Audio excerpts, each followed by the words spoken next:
Nagboluntaryo ang opisina ng Presidential Advisor for Poverty Alleviation para maglingkod at manguna sa pamamahagi ng pagkain sa mga benepisyaryo ng Walang Gutom Kitchen ng DSWD sa Pasay City. Si Denise Osorio sa report. Hindi lamang libreng pagkain ang makukuha sa Walang Gutom Kitchen, kundi ang mainit na espiritu ng bayanihan. Mismo ang Office of the Presidential Advisor for Poverty Alleviation ang nagtutulungan sa paghain ng pagkain para sa ating mga kababayang kapuspalad. Pinangunahan ni OPAPA Secretary Larry Gadon ang isang volunteer activity sa Walang Gutom Kitchen bilang suporta sa programang hindi lang bumubusog, kundi bumubuo rin ng komunidad. Ayon kay Gadon, mahalaga ang pagkakaisa ng iba't ibang sektor para mas mapalawak ang serbisyong naibibigay ng Walang Gutom Kitchen. Napakaganda rin na yung ibang mga organizations ay mag-volunteer na magpunta rito at tumulong sila sa pagsiserve. Kasama na dyan yung pagluto, yung pagsiserve, yung paglilinis ng mga pinagkainan. Talagang voluntary work ito. Araw-araw sinisiguro ng Department of Social Welfare and Development na masustansya ang mga inihahanda para sa mga nakakaranas ng involuntary hunger. Sa pamamagitan ng pagkakaroon ng on-board nutritionist, daan-daang kababayan ang nakakatanggap ng libre at mainit na pagkain na walang pinipili at walang tinatanggihan. Wala talagang discrimination dito at saka hindi sila hinahanapan ng kahit na anumang qualification. Oo, basta nandito sila, gusto nilang kumain, bibigyan sila ng pagkain. Dahil na ito ay open sa lahat. Marami rin ang nasa na pagsisilbihan nito araw-araw. Maabot ng mahigit 500, pinakamababa na ay 500 tao araw-araw. Bukod sa pagtugon sa gutom, ipinaliwanag ni DSWD Pag-abot Program Chief Administrative Officer Attorney John Dwight Cruz na mahalagang bahagi ng programa ang paglikha ng isang ligtas at masayang espasyo para sa mga benepisyaryo o mas tinatawag nilang kliyente o customer.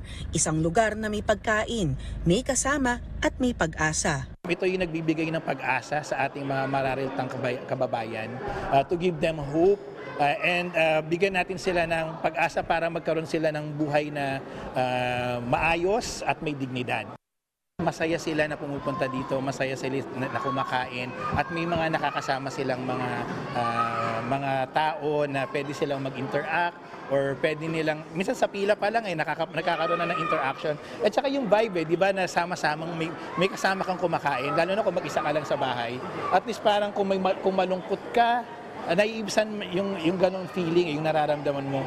At least medyo there's a feeling of relief, there's a feeling of joy and happiness, lalo na ngayong season of Christmas.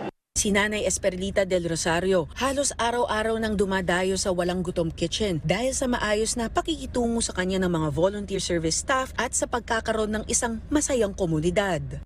Pag pumupunta po ako rito, masaya po rito yung makisalamuha ko po yung mga maraming mga nakikilala, maraming mga tao na parang alam naman tayong mga senior na mga magkasunod natin maglibang-libang. Masaya na ako rito makisama sa mga taong mga ano rito, mga kumakain. Masaya ng feeling ko nun. Nakakawala ng stress. Isang vendor naman ng spongha o mga panghugas ng kaldero sa Baclaran si Nanay Esperlita at laking pasasalamat niya para sa programang nakakatulong sa kanya para hindi na gumastos sa pagkain. Napakaganda po ng programang binigay yan dahil po malaki po ang tulong po sa mga mahirap, lalo-lalo po sa mga homeless.